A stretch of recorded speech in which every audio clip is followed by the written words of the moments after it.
Welcome to another episode of the Straight Up Chicago Investor Podcast. I'm Tom Shellcross. With me, as always, is Mark Ainley. Mark, we got some big news. We have our 100th episode coming up. I know. If you would have told me a year ago we'd make it to 100, I would have thought we would have ran out of guests and thought we ran out of topics. So that's one of the best things that's been about this is there's so many people we didn't know. Yeah, I'm beginning to realize how little I know about real estate. But every week I'm like, oh, this guy's killing it. This guy's killing it. I don't know him. I don't know him. I don't know her. So it's been awesome to just expand that network. Yeah, for sure. But today's show, we even got somebody that we've never, it's a whole another sector about self-storage that we have no clue about. So it's going to be exciting to talk with him. Yeah. But 100th episode, if you haven't seen the advertisements, it's Thursday, October 14th. We're going to be recording this thing live at Avondale Bow. Owned by Luke Blonick, who's been episode in the 20s somewhere, but early on talking about Logan Square.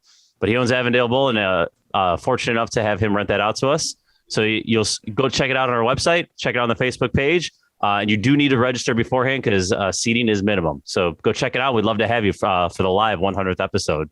Yep, October 14th. I think our capacity is going to be right around 100 people. So there is a sense of urgency. Now, not even just the cool time of recording this live, but I imagine the 100 people in there is going to be one of the best networking events here of the year. You're going to have a lot of awesome people in there to talk with and learn from or network with. Yeah, absolutely. So good times. So as far as my housing provider tip of the week, I have, in our property management company, GC, I was tasked this week to put together a decision tree when it comes to making a work order, a maintenance issue, a priority. And, it's basically a series of questions. Yes, no. I love flow charts. Anyone that's ever does lucid charts out there, you know what I mean? It's fun. But I love doing workflow charts. And, there's a lot of things that if maybe you're a newer landlord or you haven't been doing it long, but there's a lot of things that as a landlord, you're supposed to be responsive. And there's certain things that are urgent. We found sometimes there's an electrical issue. And if we don't have all the information, there could be a lady that has her oxygen hooked up to that room in that room. Even though we're thinking it's only one room, we'll figure it out next week. There's certain levels of urgency for everything. Fridges, people really can't go with fridges for more than a couple of days, even though it seems like something very small. People, some of our senior residents, AC, those, for someone that it works all day and is only dealing with it, they can deal with it for a day, but a senior might not be able to go out without AC for overnight. So understanding the level of priority when a work order comes in for you is very important. And as a landlord, you're expected to be responsive. And even the small things, keep in mind, a tenant will get annoyed that if it's a week, 2 weeks, 3 weeks, or maybe there's 3 or 4 small things that are piling up, they're going to get annoyed or frustrated with you. That could potentially cause them to move out at the end of their term when you could have gotten another year or 2 out of them just because you didn't respond fast enough to a couple of small things. So keep it in mind, be responsive, understand what's urgent, what's not when it comes to your tenants requesting maintenance issues. Yeah, absolutely. When you're thinking of, do I want to spend the $300 or whatever it is, just remember how much that turnover costs. Oh yeah, no, that's true. And I'll just go down one more rabbit hole on that. Turnover costs are not always just the repair. It's the vacancy time. It's the time you're going to have to take to do it. It's the commission if you're hiring a realtor. Like those costs add up fast. It's hard to get away with a turnover under $3,000 with all that stuff. And sometimes if you have to do any work, you could be in the $5,000-$6,000 paper and soft costs. Yeah, your whole year of cash flow, boom, gone. Yes. Yep. So do whatever you can to kick turnovers down the road, or perform as a property manager any way you can to kick those down the road. So, all right. That brings us to the introduction of our guest today, which I'm super excited about because it's a topic we haven't talked about. And it is an individual that in my research of this show, and he's got a lot of amazing traits about him. So I'm excited to have him. We're going to drill him on some of that stuff. But today's guest, you might know him from when he was running Titan Wealth. This guy was running a massive wholesaling operation, and he has an investor list that is beyond what anyone can really imagine. He was doing hundreds of off-market deals on an annual basis. I think it was closer to 500 or so. And he's actually closing up that shop here we were just talking before the show, only to get into what he has found and built into be a more profitable operation for him is impact storage. So now he is owning and operating self-storage in 7 states. I think they have about $50 million worth of self-storage. He's a savant with his time, and he knows how to delegate, or some of his things that's helped him out here. His strengths are systems, managing time, and what I was told, creative deal structure from a couple people in his network. So I think anybody that is in his position is really good at just keeping things moving. So without further ado, we want to introduce Fernando Angelucci. How you doing, Fernando? Doing good, Mark. Tom, thanks for having me on. Did I cover everything there? Was that? You left off that he's an Illini grad. Yeah. I knew you'd fill in that blank, Tom. I knew you'd fill in that. So, Fernando, I mean, we cover everything there. I mean, that you have a pretty exciting life that you've built here, and we're happy to be on here with you today. Yeah, I mean, you hit the nail on the head. It's been a long journey. A lot of failures along the way, but as long as you learn from those failures and don't repeat them, I think it's always successful that way to grow, kind of get into a new industry. So I'd love to dive in and kind of answer any questions you guys have about self-storage. Well, I want to dive into self-storage, but before we get into that, you had a massive wholesaling operation. I get people all the time, a lot of people look at wholesaling as a easy means into getting into real estate or quitting their 9 to 5. But Tom's done it. Some investors are doing it to find their own deals. Like, you're opening up a big opportunity for other people to get into that space if you're leaving it here in Chicago. But for people that are interested in wholesaling, get into it. Like, kind of give us a couple things of like, if you're going to do this, you got to know, you have to know this about wholesaling, and if you're going to be successful, you have to know this. So, kind of give us a couple minute rundown on that and what made you successful there. Yeah, so I first started wholesaling right out of college. I got an engineering degree and was working for a top 50 company, and I just wanted a way to kind of control my own fate.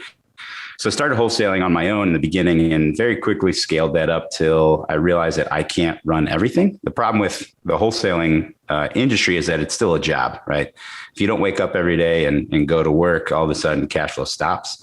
So if you're going to scale a business, you really need to bring in other individuals to help participate, team members, new acquisition guys, transaction coordinators. Running a couple deals at a time is easy, but as soon as you have 5, 10, 15 deals going at the same time, things can start getting jumbled. And in the end of the day, you got to remember the reason we're doing this is to provide a solution for these sellers that they otherwise wouldn't be able to have, get out of properties quick and, save their credit. So you got to really make sure that you're living up to the promises you make, because your reputation is going to precede you. So one of the few keys that really helped me out, number one, is never stop marketing. The first mistake I see a lot of new guys starting with is they'll turn on the juice for a little bit, they'll get a few deals, and they'll tone it back. Or if they start losing some money or not making as much as they thought, the very first place they'll cut is marketing. And that's the opposite of what you should do. If you're not hitting projections, you should double down. And if you don't have the money to do that, take out debt for your marketing. Because in the end of the day, wholesaling isn't a real estate company, it's a marketing company. So if you don't have that advertising, that marketing going out all the time, you're gonna set yourself up for failure, especially because you don't realize, you got to really be in tune with your metrics. What you'll realize is every dollar you spend today may not really come into the bottom line until 3, 4, 5 months from now, if not longer than that. So you don't really feel the immediate effects of stopping on the advertising. I think last year we just clipped over about $175,000 a year just in direct mail to owners around the Chicagoland area.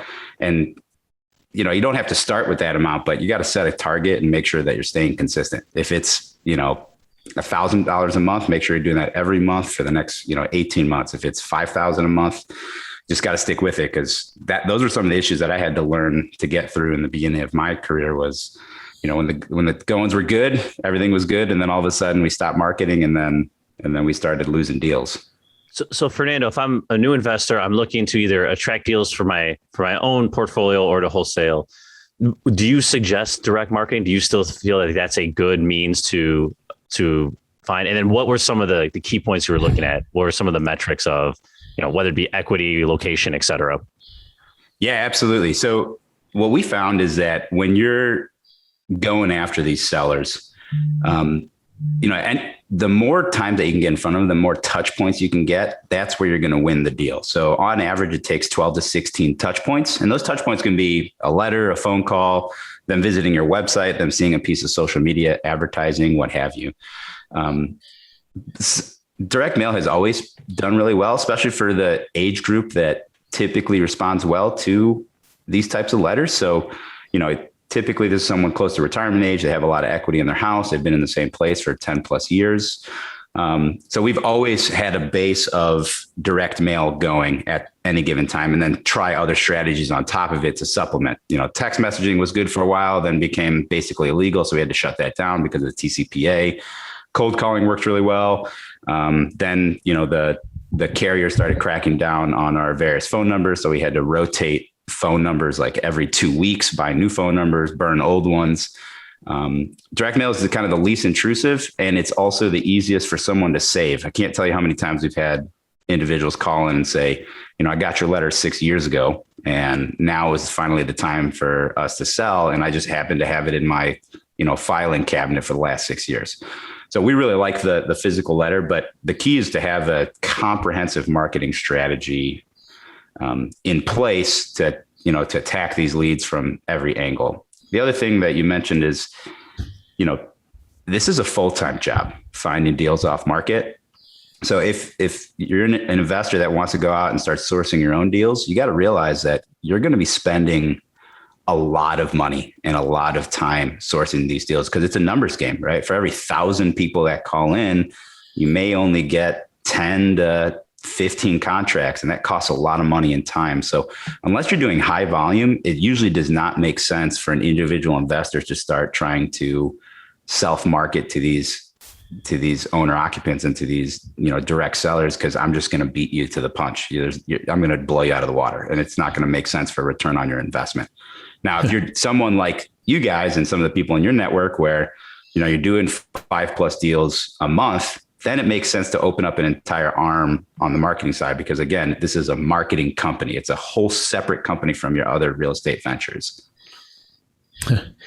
The changing up the phone number sounds like my bookie before I went online, but about 20 years ago now. But so if you have a limited budget, though, talk about like area. You're talking about demographic of age and stuff like that. Is there? Would you suggest people pinpoint a specific neighborhoods, town, or go wider if you have? Yeah, breadth versus depth, right? This is something I struggle with, because I love to play in one little neighborhood and be real specific, but then like I'm only sending to 200 people, right? Like it's not enough volume. So can you talk a little about how you guys handle that?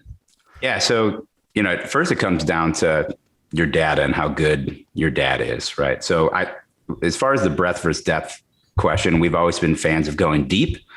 You really shouldn't be going into other markets unless you're having like a market share of 35, 40% of your deals coming from that area. You're destroying everybody else. The problem, again, like I said, is touch points. You need to get in front of these. Usually for a deal to culminate into a signed contract, we got to be touching them at least 12 to 16 times. If you're spreading your marketing budget super thin and you're hitting all 7 counties and you're only touching these people once every 6 months, again, someone like me that's hitting them once a month or once every 2 weeks, I'm going to beat you to the punch every time. The key is to be in front of them when they're finally ready to sell. Coming back to the data piece, there's easy lists that you can buy out there from, ListSource or, Black Knight, all these things. But I found that those lists are trash. And you're going to get out of your data what you put into it. So what we actually do is we hire dedicated data scientists, and we pay them a lot of money per quarter. But what they'll do is they'll force rank everybody inside of a county. So let's take DuPage County, for example. There's about 923,000 people in DuPage County. My data scientist will go ahead and he'll look at over 500 data points using artificial intelligence that would make someone more likely to sell, and then force rank them from 1 to 37,000. And they'll give us the top 37,000 per quarter. And these are things like, there was a Facebook photo of them, in the hospital, or all of a sudden we're getting public records that they're late on utility payments, or there may be, foreclosure list pendants, or a tax notification that they're behind on their taxes. So over 500 of these data points they compile together, and then they force rank on a scale of 1 to 37,000. And what we'll notice is, some people will kind of scoff at this list because quarter over quarter, there's about 50% duplicates. And that's not a bad thing. That just means that person has yet to sell to an investor, and now they may have moved even farther up that forced rank column. So that's the front end is knowing who to hit. Then the second end is attribution. So, okay, you've hit your list. You need to know what the market is. So how many of the people on your list for the previous quarter sold? How many of those people that sold for a price that an investor would buy for? And how many of those people actually sold to an investor for cash? And then you can see, okay, looking back at my previous data set, looking at my CRM, how many of those people did I even get in front of? If I got in front of them, why didn't they call me, or did they call me? And if they called me, why didn't I get that contract? And if I didn't get that contract, was that because I was too low on the price? Or do you have some of these, what in our company we call pukers, where you see that you contacted them, you talked to them on the phone, you made them an offer, and then when you go through the attribution, you found out that they sold to one of your competitors for a higher amount. I'm sorry, for a lower amount than what you offered them. So you offered them higher than your competitor, yet they still went with your competitor. Why was that? So knowing your KPIs and your data is super important when it comes to, these off-market deals, because it truly is a numbers game. What is the CRM that you're using, or you've ended up using? Yeah, so we've used two in the past that were pretty good. REI Black Book was one of them, just because of the low cost and the amount of services that came standard off the shelf. Then when the company started getting a little bit bigger and a little bit more complex, we moved to Salesforce, which I know is not super cheap for a lot of the new guys out there. I mean, it's pretty expensive. It's pretty complex. You need to hire somebody to build it out for you. But the integrations are absolutely phenomenal. I mean, everything, all social media, all phone numbers, all text messaging campaigns, all websites, everything feeds into one central repository.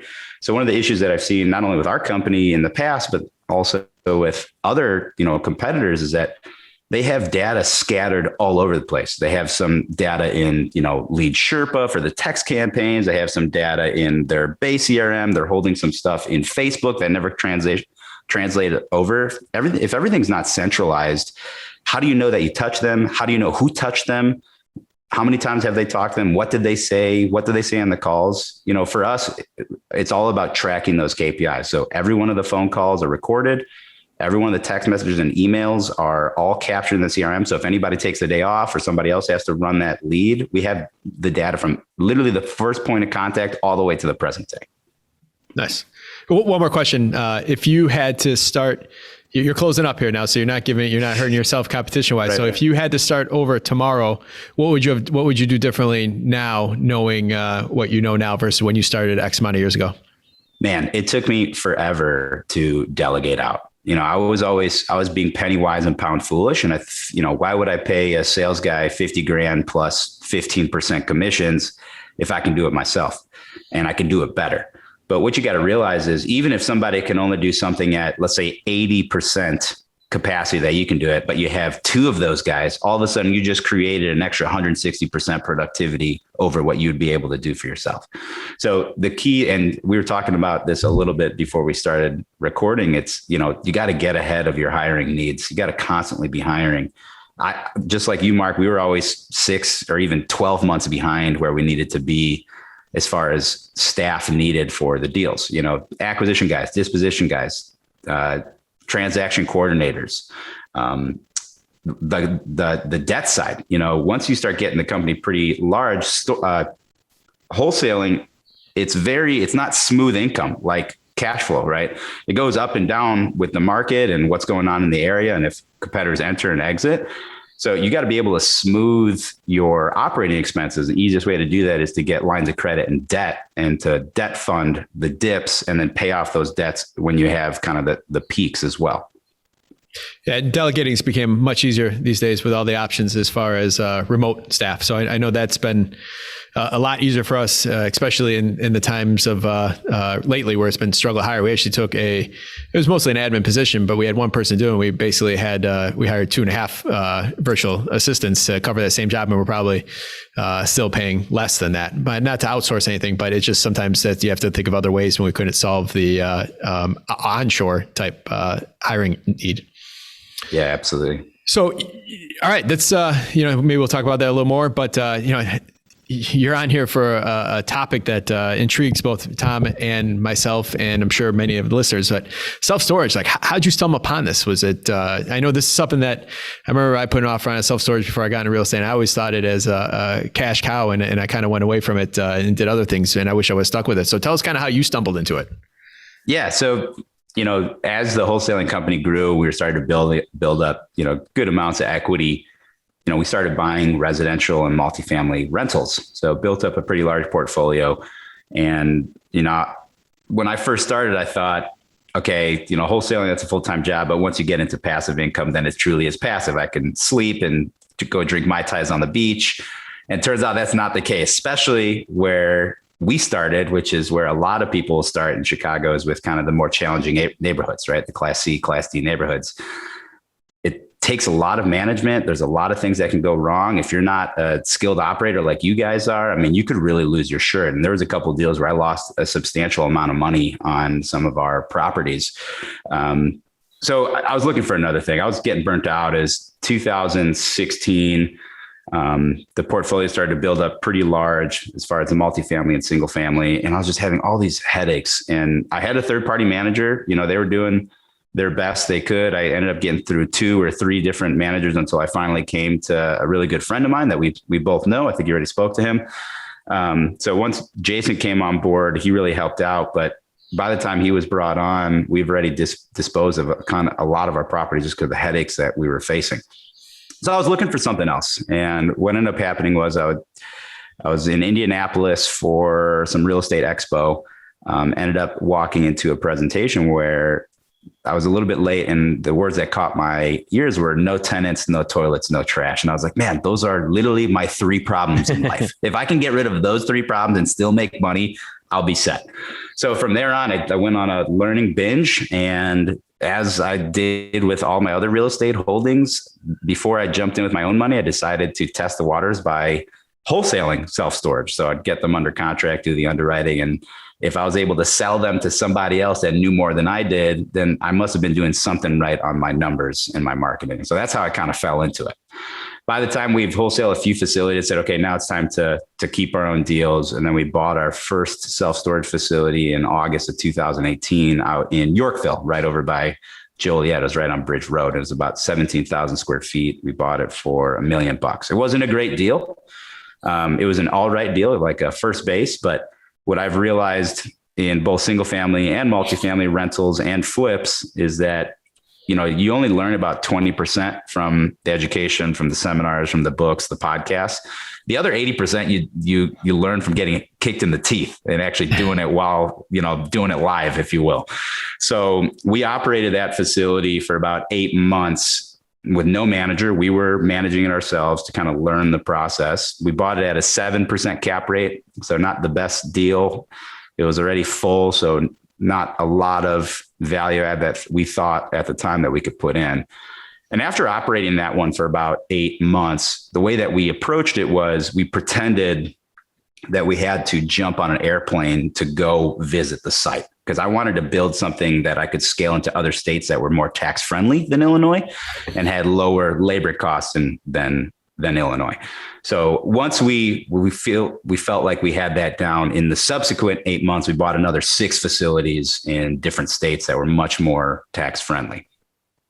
That's awesome. I want to pull back there for a second. I think every one of our guests has used the term like kicked in the teeth or taken my lumps. Like, it's part of the process. You have to do it. You can't shy away from it. You got to get in the ring. You cannot learn to ride a bike by going to a conference. So love that that's being brought up again.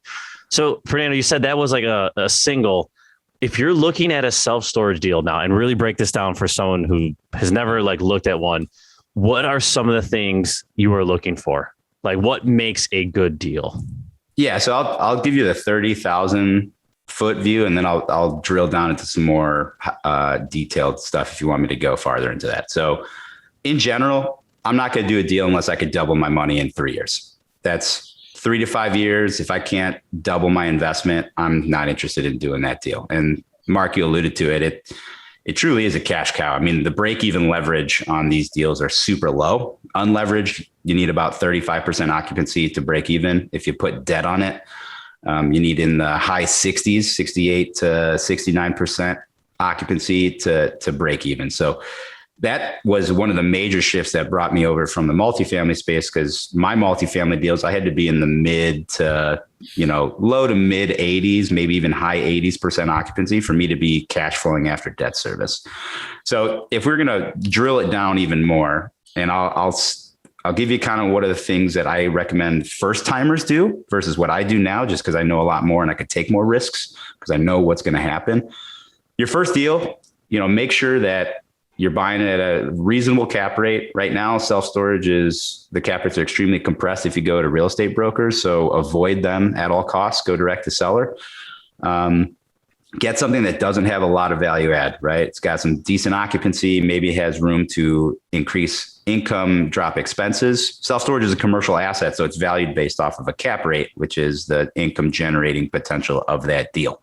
So unlike residential, where you can get dinged because some neighbor down the block sold to a jerk like me and dropped all your comparables, that doesn't happen in storage. The second thing to realize is that storage, there isn't a lot of quote motivated sellers, distressed sellers.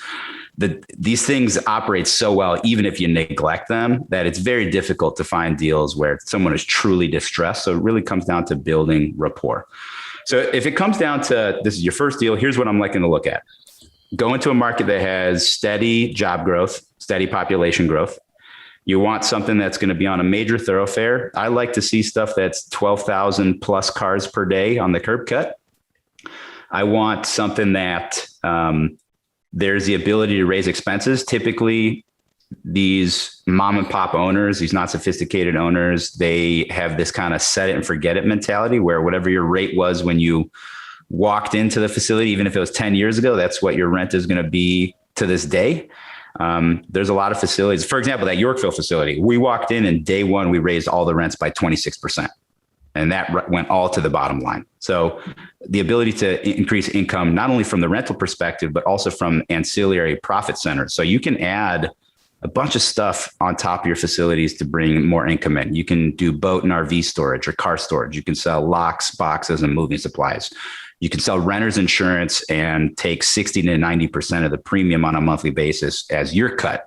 You can sell packaging materials. The ones that I really like are the ones that don't take a lot of labor. So cell towers, billboard advertising, propane exchange or ATMs and vending machines. Those all work really well. On the flip side, you need the ability to drop expenses. And that's typically pretty easy with these mom and pop owners. First of all, your two largest expenses in storage are going to be labor and property taxes. So how do we attack both of those? With labor, what we do is when someone has a full-time or two full-time managers, we end up leveraging technology, getting everything online, allowing people to rent on a phone or on the computer. And that reduces our time needed of a manager on site. And so we're typically able to take 1.5 or 2 full-time people and break them down to no full-time people or maybe 1 part-time person.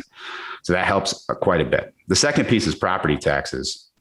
The nice thing about storage is that it's not only real estate, it's also a business. So what you can do is when you go buy a facility, say for $1 million, you could say, hey, seller, I'm actually going to split apart the purchase price. I'm going to give you $600,000 for the land and the improvements thereon. And I'm going to give you another $400,000 for the business and the goodwill, because the only thing that the tax assessor sees is the land and improvement sale at $600,000. So when you get reassessed, they use that number to drop your taxes. The second thing I'll do on the tax front is the second we buy it, I will engage one of the most seasoned property tax attorneys in that county, someone that typically has been doing this for 20, 30 years, knows the assessors, their kids go to school together.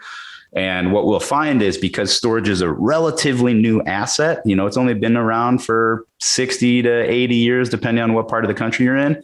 A lot of municipalities don't know how to tax it appropriately. So when you look at the basket of store or the basket of real estate that they use to assess your mill rate, all of a sudden you're seeing like medical office building, class A office building, light industrial or manufacturing, and all those things are not comparable. Self-storage does not have a very big impact on traffic counts. They do not wear down the roads. They do not they're not intensive on a municipality's resources.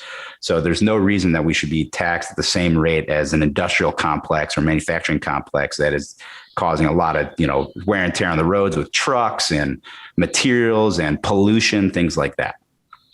I got a couple, I'm going to take it back a few steps. All awesome information. But it's just there's so many storage units out there, and you see them being built, and you see how excited you are. But who's renting these, and is there an average time that these people stick around? Is there an expectation of turnover? Like, break down some of just kind of the basic things that people just don't know about. Like, who's your client?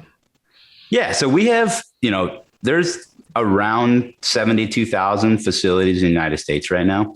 Awesome. And the market is extremely fragmented. This is what people don't realize. The top 6 REITs, you know them: Public Storage, Life Storage, Extra Space, CubeSmart. You see them all over the place.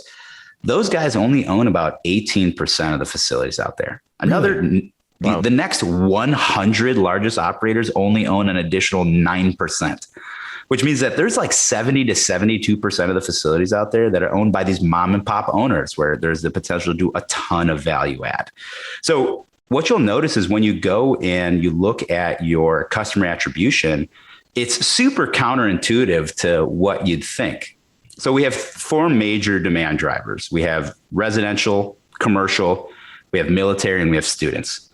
The residential, you think are, okay, I live downtown and I live in a 600 square foot closet and I have no space. Now, yes, those people typically use storage, but what we found actually is that like 67% of our residential tenants actually live in a single family home that has a basement, a garage, and an attic. So it's not people that are short on space. It's typically those that are a little bit more affluent. I like buying in areas where the median income is at least 40 to 45,000, if not higher. I'll typically build in areas where the median income is 100 to 110,000 per household. The second thing that you'll notice is those residential tenants are great, but they have a little bit lower average stay time, depending on how aggressive you are on raising your rents. Typically, they'll stay for about 13 months or so. The second one, which I really love, are the commercial tenants. These commercial tenants typically will stay for 23 to 24 months. They'll prepay the rent in advance, and they'll typically use more than one unit. For example, at that Yorkville site that we had, I had a company in Chicago that manufactured tortillas, and they would drop them off in their small trucks at our site. They had like 5 units. And then once a week or twice a week, a semi truck would pull up and they would unload all 5 of the units in the truck and then distribute to the rest of the Midwest or to the greater Chicagoland area. So we really like the commercial tenants. And then it comes down to your military and your students. Both of those have much shorter stay times in the 4 to 6 month realm, but they help with kind of these seasonal fluctuations. Your students, me and Tom went to U of I. Yes, it was only 3 hours away from Chicago, but I didn't want to lug all my stuff back and forth during the summer. So during the summer, I'd go rent a storage facility for 4 months and then come back when I needed to get a new apartment. Same thing with military. If you look north by Waukegan, you have the Great Lakes Naval Base. There's other markets that we're near kind of military installations. And at any moment, they may have to go on deployment or they may have to switch bases. And they need to put their stuff in storage kind of like last second. They have a week or 2 weeks to get mobilized. So those are our main demand drivers. We're always going to be chasing multifamily and single family. So we want to be in the places where we're on kind of main and main. We're surrounded by dense residential. We have a bunch of cars passing us day by day. So those are kind of our typical tenants, the ones that are driving a lot of the demand. So talk to me about, I know from the broker side of things, working with investors back in the day, a lot of these villages, at least around here, are not even allowing the outdoor storage, and you're seeing a lot of these indoor storage popping up. Is that the trend across the country? Is that the trend in the industry? Do you own both of them? Kind of give us an idea about indoor versus outdoor and where the industry might be going. Yeah, so we own kind of everything. So there's 4 classes of storage: Class A, Class B, Class C, and Class D. Another way to look at them is based on which generation of storage it is. First generation storage, that's that drive up, non-climate control. It's built out of cinder block. It has asphalt roof. We don't touch those. The maintenance is too terrible. That's Class D. We really like the Class C or the second generation facilities to buy existing to do value add. These are going to be concrete slab, corrugated steel walls and roof. They have, they'll last a long time, but there's always a lot of value add that we can add in there by kind of bringing them up to scale. They don't have climate control typically. Then we have Class B, which is a combination of, typically in the back, they have a lot of these drive up non-climate control facilities. And up front, they may have some climate control indoor, maybe a little bit outdoor, drive up climate control. And then you have the Class A, which I typically won't buy, but I'll build. And this is more like a REIT grade facility. This is the newest generation of self-storage. They look like beautiful office buildings. They're 3-4 stories tall. They're pretty large, 100 to 150,000 square feet. Everything is climate control. Everything has high security. I mean, you got to go through like 3 or 4 different punch keys just to get into the building. So what you're saying is totally true. When you go to these municipalities, you kind of have to educate them, because when you say, hey, I want to come in and I want to build self-storage, they think of like these Class D or these first generation facilities. They're ugly. They don't look really nice. They kind of look like, this is an area that could breed crime. But what I have to do is I show them like, listen, no, this is not what we're building. Look at this beautiful 3-story building. It's got glass everywhere, well lit, super secure. It's not going to impact traffic. And when we do that, then we usually can win them over, especially if we're bidding for a piece of land that has been undeveloped for a long time. Say, listen, in the end of the day, how would you like that this piece of parcel, instead of kicking off, $10,000 a year in property taxes, is now kicking off like $80,000 or $100,000 a year. So it is a fight with the municipalities, but we just show them like the demand and what happens when you don't meet that demand. What ends up happening is people start storing stuff on their front yard, on their driveways, or on the street in front of their car, or in front of their garage. And that's bad for municipalities. That causes issues for them.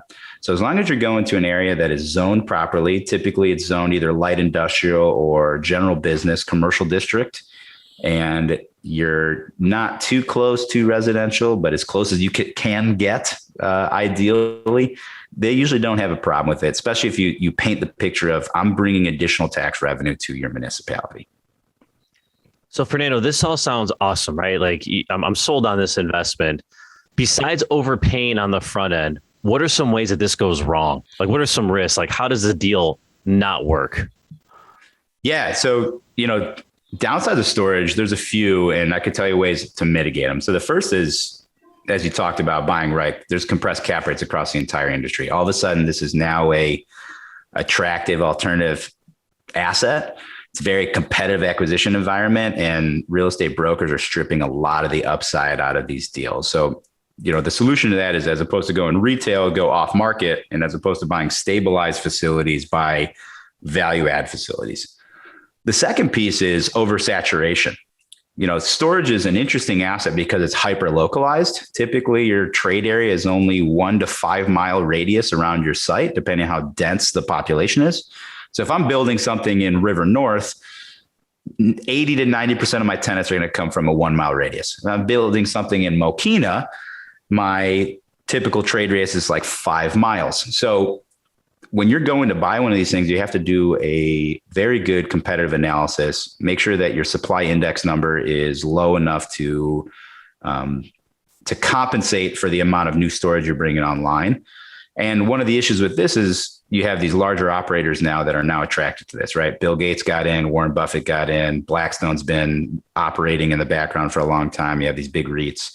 And because these guys operate on a longer time horizon, they are willing to just kind of grab land and develop on it to kind of stake a flag in the market, knowing that the market will grow to encompass that oversaturation.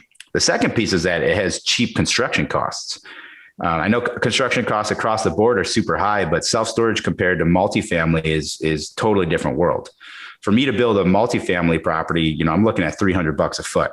For me to build a Class A $10 million self-storage facility, I'm at like $100 a foot. So a third the cost. So because of that, the solution to this is the importance of not only underwriting a location and doing a competition study, but then, honestly trying to avoid rosy colored glasses and making sure that you're paying a third party consultant to do a full-fledged feasibility study on the project for you, especially if you're raising capital from investors like we do, or you're getting bank debt, they're going to want to see that you've done your due diligence. And then the last piece is, again, the REIT competition. These REITs, the way their tax structures work is extremely favorable for self-storage. And because of that, they have virtually unlimited capital needing deployment, especially after COVID. A lot of acquisitions and development halted for anywhere between 8 to 12 months. And they have so much cash on their books that, like, on a monthly basis, they're losing hundreds of thousands of dollars to inflation. So they're willing to buy deals at just above inflation, maybe 50 or 100 basis points above their capital costs, just to get the money on the street. And again, they have those longer investment timelines. So the solution to combating the REIT competition is to avoid primary markets and focus more on secondary or tertiary markets. Like, I would never build in downtown Chicago, but I'm building one in Mokina. I own one in Yorkville. I'll go to other states that are extremely secondary or tertiary markets. Like, I have one by U of I down in Danville. I have some in North Carolina and Tennessee in kind of smaller rural communities. Those are kind of the biggest external factors that you need to account for. As far as internal factors, the number one reason I've seen self-storage facilities not perform well, or, I almost don't want to say fail because it's very difficult for them to fail. Typically it's lack of oversight. So if you're a facility that takes cash, that breeds and that incentivizes managers to steal, right? It's just too easy. You always, you want to trust everyone, but you always have to look at what incentivizes them. Because in the end of the day, when things get tough or people start struggling, they're always going to go towards their incentives versus the altruistic reason why they're trying, they're or you think they're working for you. So making sure they have very good oversight on your managers, or do what we do and basically just automate facilities completely so that there's no manager on site at all. No one deals with cash. Most of our sites, we don't accept cash or even checks. Everything has to go automatic debit or credit if you want to rent from us. In the spirit of moratoriums, talk to us about, kind of what the rate of people the non-payment rate, and what does it take to get somebody out or throw their stuff out? Is it really like storage wars, or tell us what you got to do if somebody stops paying? Yeah, I'm really glad you brought this up. So during COVID, we actually had no moratoriums. Our collections went up. So the amount of people actually paying actually increased. The amount of our street rates went up, and our historic kind of occupancy ceilings also were broken through and went up. And the reason why is storage is extremely counter-cyclical. It works very well in recessions. It works really well during pandemics, as we found.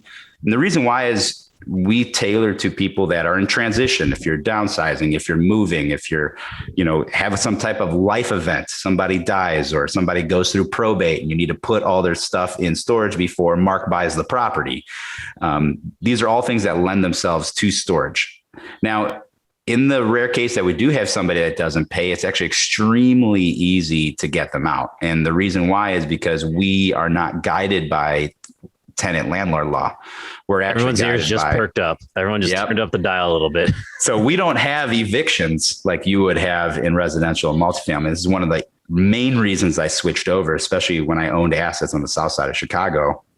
We're guided by lien law or property law. So the second somebody chooses to store their possessions in our property, we de facto, by the Illinois state statute, we get a lien on their possessions.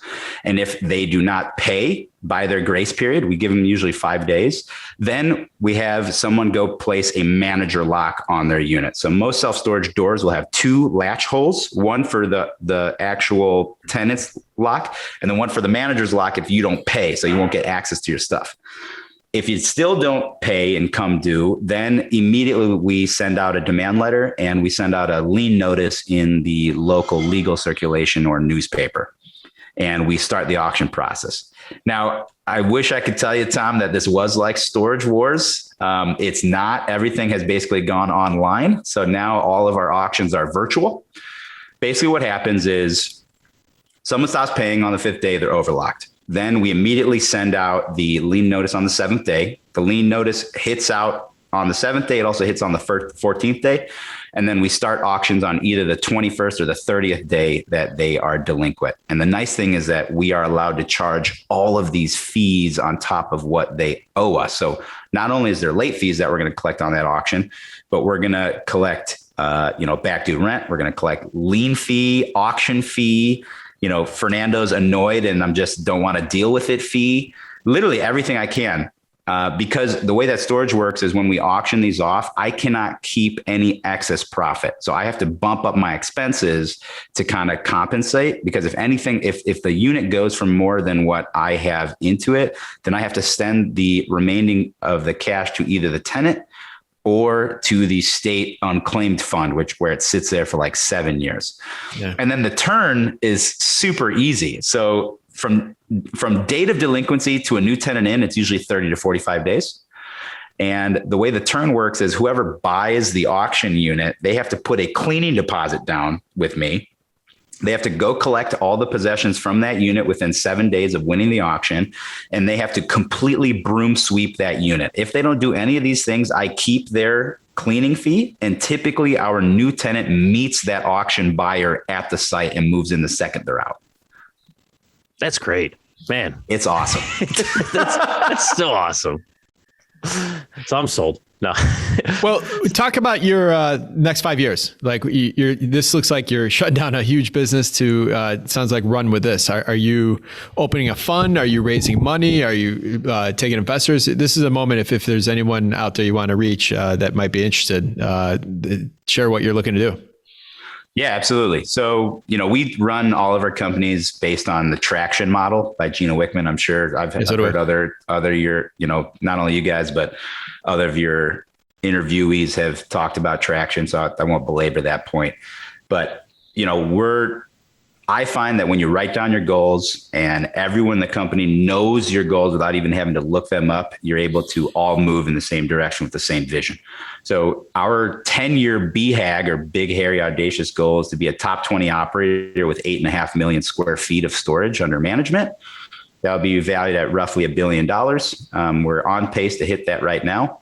And it's super easy to scale in this business because of the low risk and the leverage that's available to you. So we bought our first facility for $1 million in August of 2018, and we just closed on our 16th facility, just putting us over $50 million in assets under management. The reason we're able to do that is because, one, the leverage that's offered to us, and two, syndicating other people's capital. So let's touch on those 2 points if you guys will allow me to. Storage historically has had the lowest default rate across any other asset class, according to banks' own studies. I'm using the National Association of REITs. I'm using Wells Fargo data. I'm using Intech Solution data. So for the last 30 years, self-storage has defaulted at a rate of 40 times lower than multifamily. And because of that, banks are willing to give much more aggressive loans on these types of deals at all stages, right? So again, we talked about this previously, but storage is also considered a business. So now I can go out and I can get 90% loan to cost financing from the SBA, the Small Business Administration, which allows me to really scale and allow each one of my dollars to go much further than when I'm putting 20 or 30% down on a multifamily property. Then once you go up even higher and you stabilize these assets, you can get some really great leverage from the CMBS market, the commercial mortgage-backed securities market. So what we'll do is we'll use our interim banks as kind of bridge debt. They'll fund us at, anywhere between 15 to 20% down, 5-year balloon on a 25-year AM. We'll put together a few portfolio, we'll basically build a portfolio in an area, maybe 4 or 5 properties, and then we'll refinance into a CMBS loan. Now, the CMBS loan is lower leverage. It's usually 75% loan to value. However, it's non-recourse. It's a 10-year balloon fixed, and I can even get that entire 10 years interest only. But the kicker is that it's amortized over 30 or 40 years, depending on which lender you go with. So all of a sudden your cash flow is just like explode through the roof once you get onto the stabilized debt side of the world. The second piece is the syndications. Because these deals are just really fat and they have a lot of profit built in, I'm able to syndicate and offer higher returns than most typical multifamily investors are able to do. So what we did is the first maybe 4 or 5 deals we funded with our own capital. And then a lot of our investors, actually a lot of our cash buyers on our cash buyer list started saying, hey, Fernando, I have cash sitting. I'm trying to get deals. Inventory is tied up. I don't know what to do with this cash. Can you make me a solid return? I said, sure. So we started bringing in our investors from the residential multifamily sides as limited partners in our syndications. And we're typically targeting anywhere between a 2 to 2.5 times equity multiple. IRR targets are going to be in the 18 to 25%. If everything goes according to plan. We have deals that have exited 4 years early, and our investors are experiencing anywhere between 100 to 120% internal rate of return. I'm not saying that's usual, but the way the market is right now, when you build these assets, you have the ability to double their value pretty quickly. And because construction costs are through the roof right now, a lot of REITs are deciding to not take development risk and would rather just buy a certificate of occupancy deal just to get it under contract or get it under ownership, as opposed to waiting until it's stabilized. So typically how it works on this side of the world is you build a facility. So I'll use my Mokina example because that's near and dear to everybody in the Chicagoland area. They know where Mokina is. We have a property on 191st Street. It cost us about $10.5 million to build. The goal was to sell it by 2025 at 90% occupancy, which is considered stabilized in our industry, for $17.7 million. But then all of a sudden, construction materials went up 300%.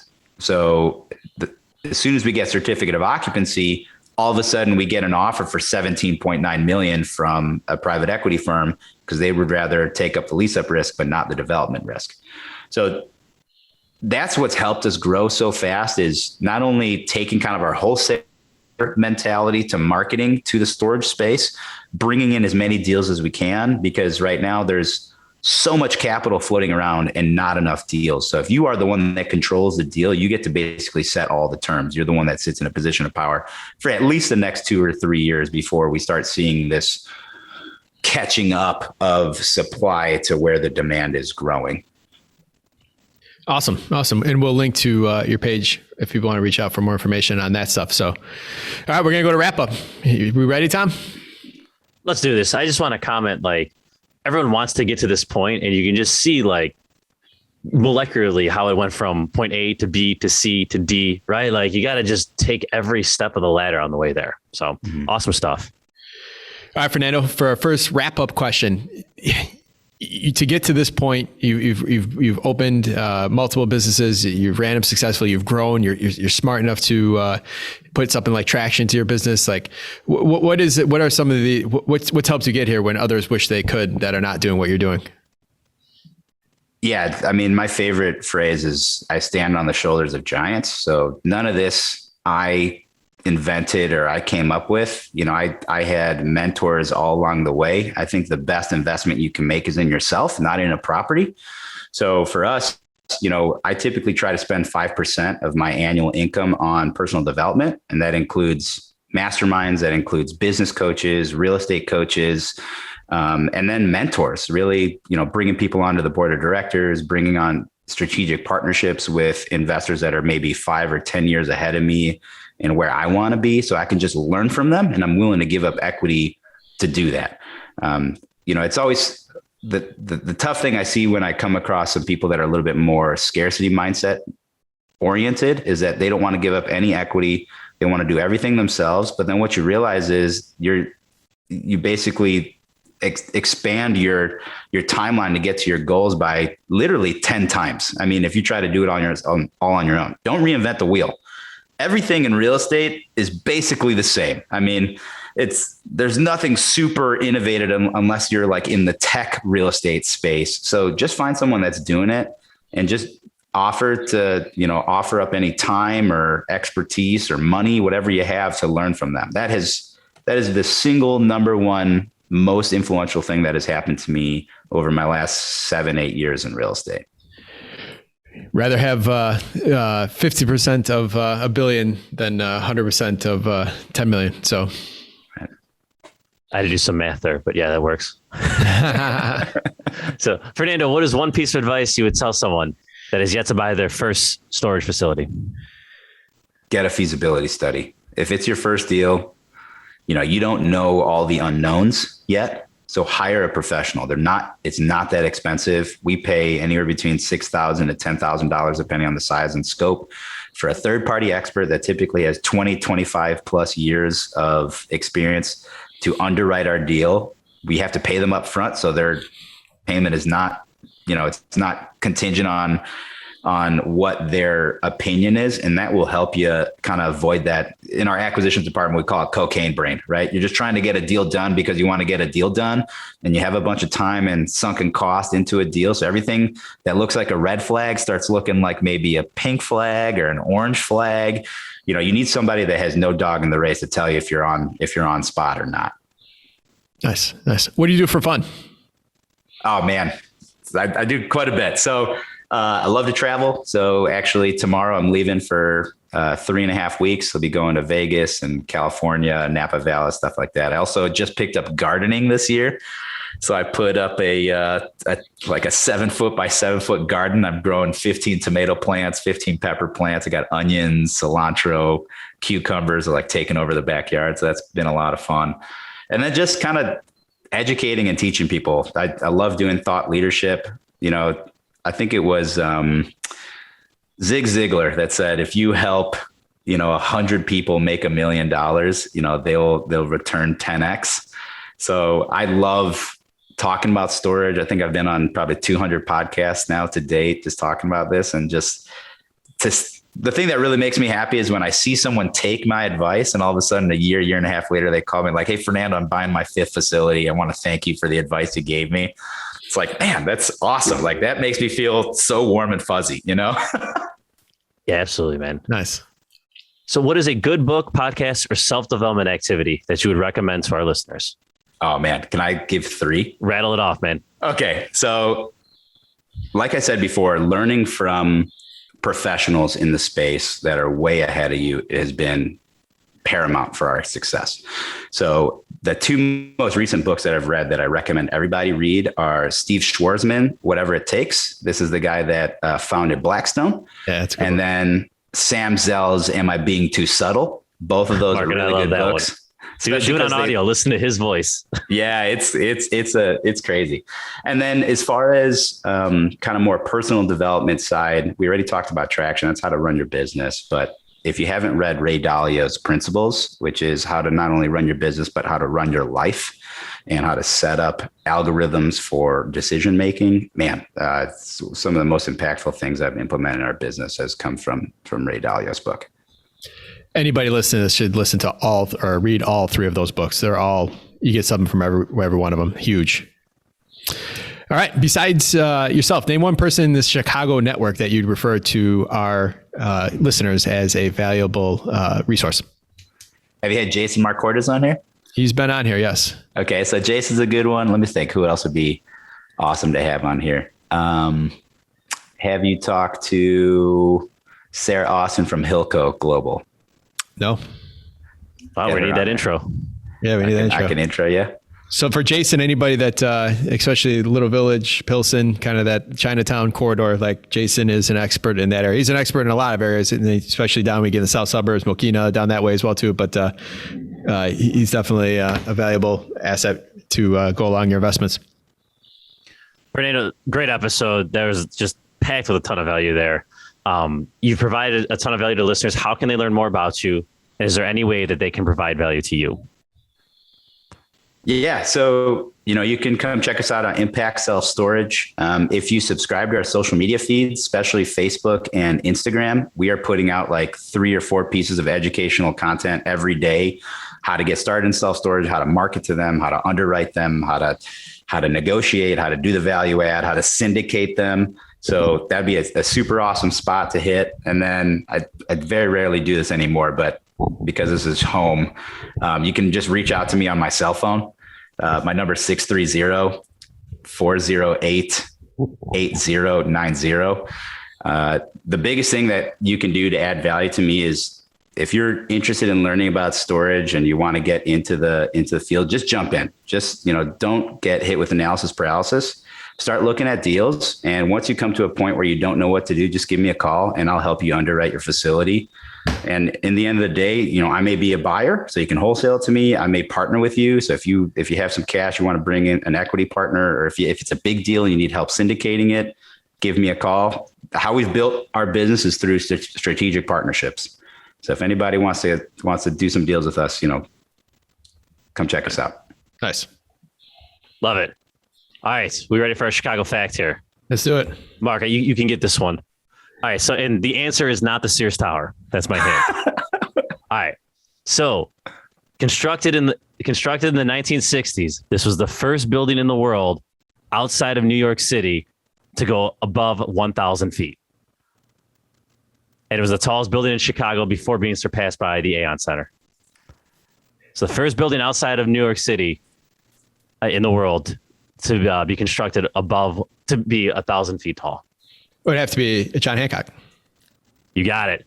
Yep. We got our first management contract in there, and the 87th floor. I'm like, I'm going to this one myself. I wanted to see the view. It looked north up the beach. I loved it. All right. Great episode, and we nailed the Chicago fact. We're on a hot streak here. It's always a win. Fernando, man, I can't tell you how valuable this episode was. We're excited to have you on, and we'll probably have you back on here sometime next year. So we'd love to hear what you're working on at that point, or what more value you could add. So Fernando, great show. Tom, great show. Listeners, check out our party page on the website for our 100th episode. We're going to record live at Avondale Bowl. If you have friends in investing in real estate, refer us. If you have family looking to get in real estate, refer us and leave us a review, and we will talk soon. Bye, guys. Thanks all.